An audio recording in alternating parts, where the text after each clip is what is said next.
Are you in trouble like me?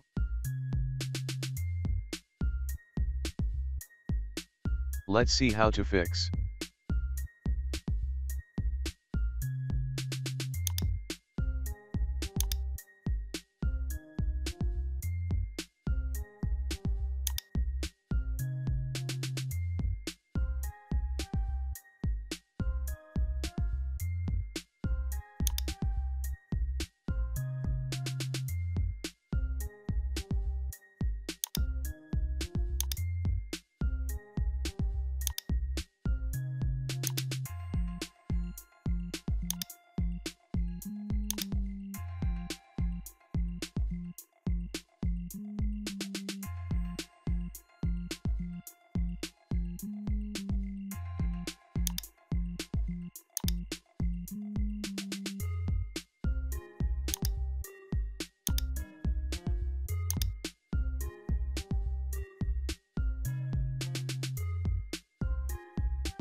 Now you need to restart your computer.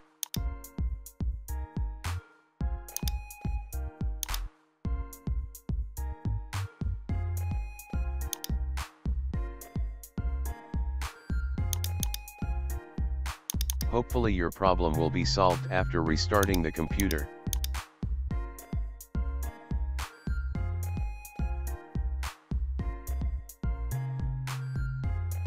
Thanks for watching.